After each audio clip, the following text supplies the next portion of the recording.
di WhatsApp. Halo semuanya, assalamualaikum warahmatullahi wabarakatuh. Perkenalkan, nama saya Siti Wafiro.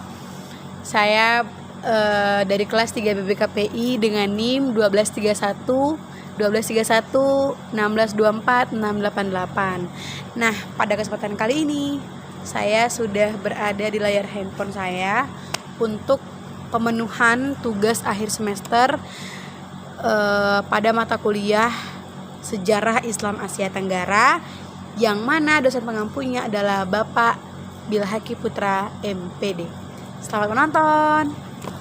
Nah, teman-teman semua, di sini saya akan menjelaskan sesuai dengan judul makalah saya, yaitu Islam di Filipina.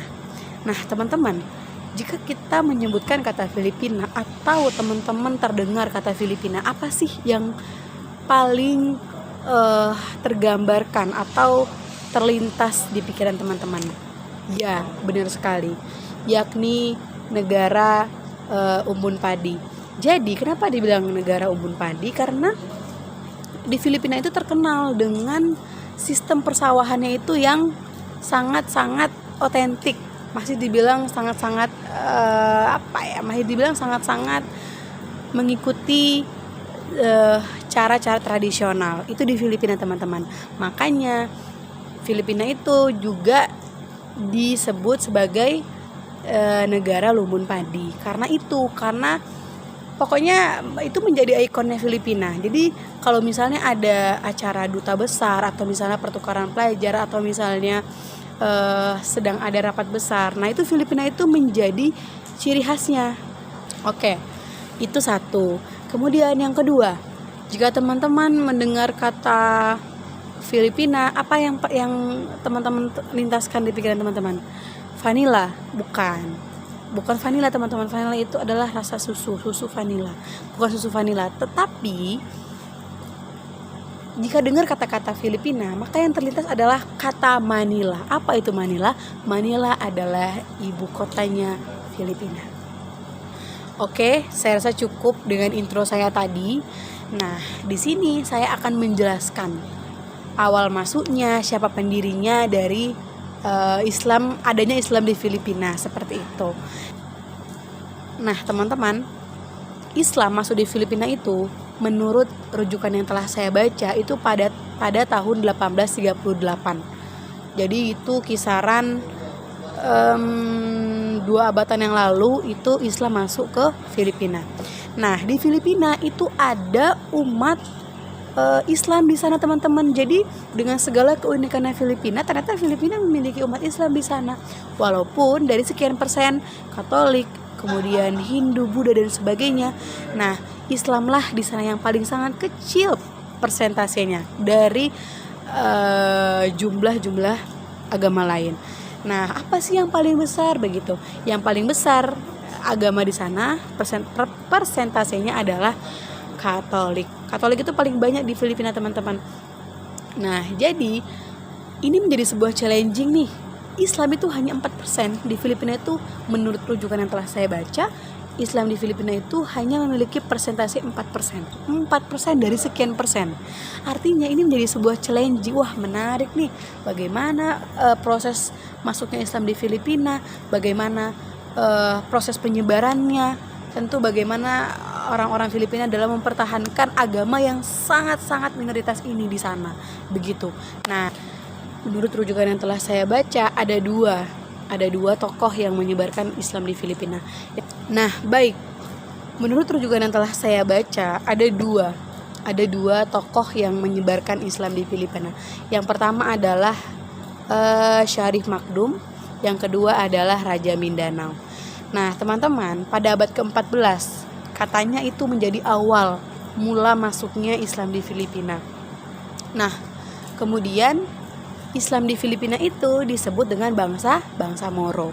Bangsa Moro itu adalah julukan bagi bangsa Islam di Filipina. Kenapa kok diberi julukan gitu ya? Kenapa Katolik nggak ada julukannya gitu? Atau kenapa Yahudi atau orang Buddha di sana kenapa nggak diberi julukan? Bukan nggak diberi julukan, teman-teman, tetapi kenapa di sini yang sangat di spotlight adalah Islam? Karena Islam itu menarik, hanya minoritas, hanya 4% dari sekian persen. Nah, Artinya dengan adanya julukan itu lebih memudahkan kita dalam mengenal bangsa Islam di Filipina. Sekali lagi saya katakan bahwa bangsa Islam di Filipina itu disebut dengan bangsa Moro. Bangsa Moro. Nah, itu menjadi highlight bagi kita umat Islam lainnya bahwa kita punya saudara loh di Filipina, yakni bangsa Moro, seperti itu. Nah, jalur masuknya Islam ke Filipina itu memiliki 3 jalur.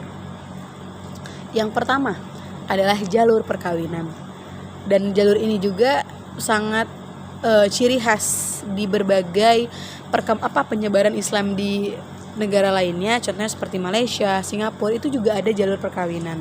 Yang kedua adalah jalur perdagangan. Ini yang juga menjadi jalur yang paling selalu ada begitu.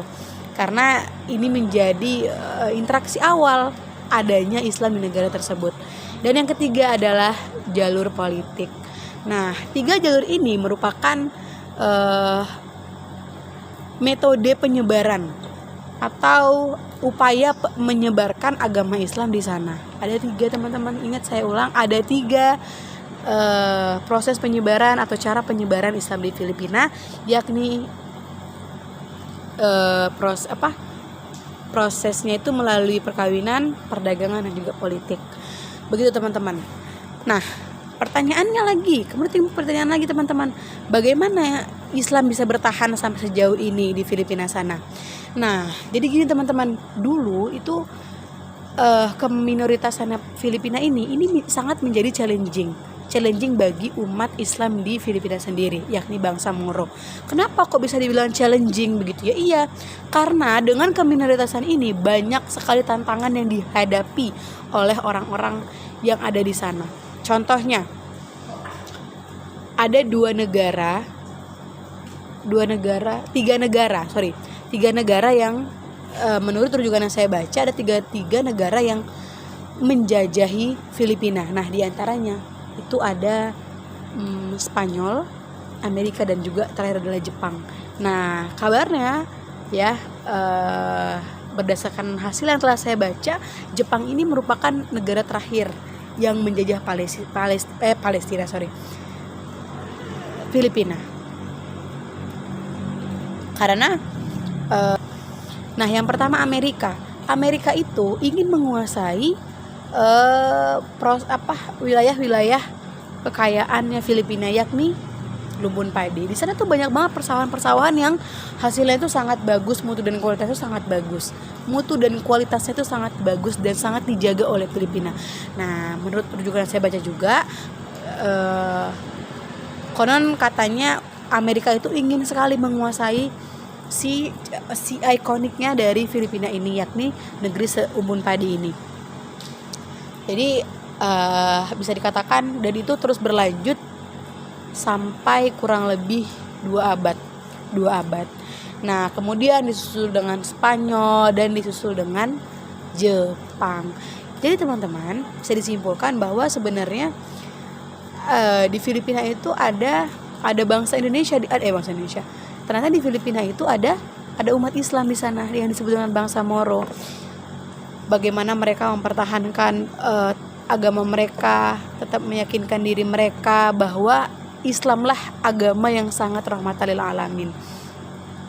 Begitu teman-teman.